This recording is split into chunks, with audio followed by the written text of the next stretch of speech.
هسې مې خپای باجي ته ماته نه کړه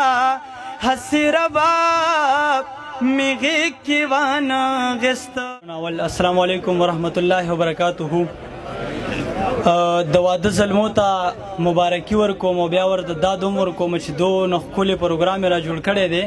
او بیا د پنجاب په خاوره باندې نو زه ورته هم بیا هم سلوټ کوم ورته چې د پنجاب په خاوره باندې دی داسې پروګرام را جوړ کړی دی پښتانې را یو ځای کړي دي. څو شعر به درته ووایم بیا به در سره ترنم وکړم د صدر صاحب په اجازت باندې چې زړګیه صبر شګیلې مه کوه چاته د سوي ژوند کیسې مه کوه زړګیه صبر شګیلې مه کوه چاته د سوي ژوند کیسې مه کوه او دا خو دنیا د رنګ په رنګ خلک دي چا چې خیر کړی خیرې مه کوه. څو شعر نور چې د جانان د خوبولو سترګو یاده ته راځې که د زخمونو ډیوې مړې کم د جانان د خوبولو سترګو یاده ته راځې که د زخمونو ډیوې مړې کم او څوک چې ما او تا یو ځای لیدلی نه شي ورپسې به هغه ستا د خولې خیرې کړم. کلام به درته ووایم په ترنم کې چې لږ ایکو ورکه ایکو شاعر بس کا غزلونو کی میں میادوا پختن پیغلیم شعرونو کی میں میادوا شاعر بس کا غزلونو کی میں میادوا پختن پیغلیم شعرونو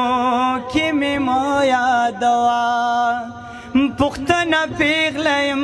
شعرونو کی میں میادوا تو په خبرو کې بیا هم ما هغه شان یادوي ته په سندرو کې سپین مخ او تور چشمان یادوي ته په شعرونو کې زما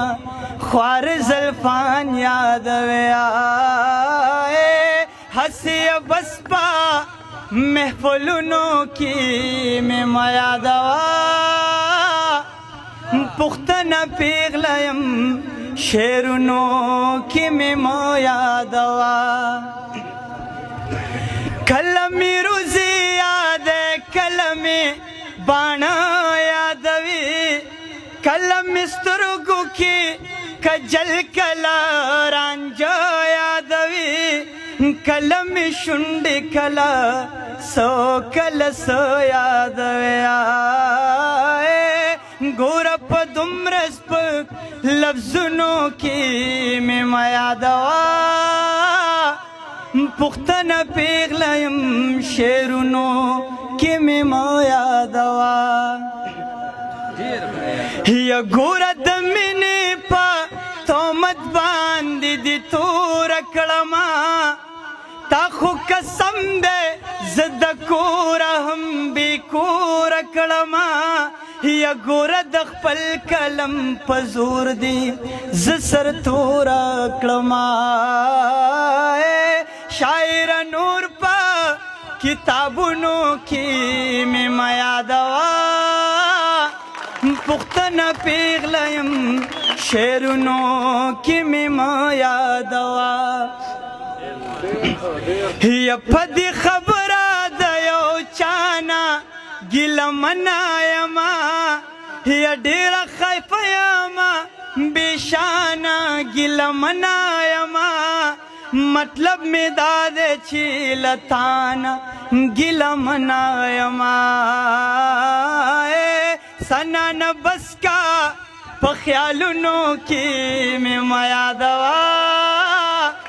پختنه پیغلیم شعرونو کې مې ما یادوه هسې مې خپه باجي ته ماته نه کړه هسې رباب مې غېږ کې وانغېسته هسې مې خپه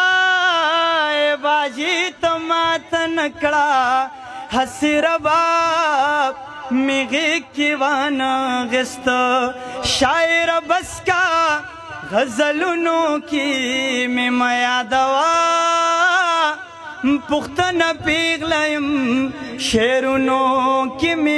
یادوا یا پختن پیغلیم شعرونو کی می یادوا یا پختن پیغلیم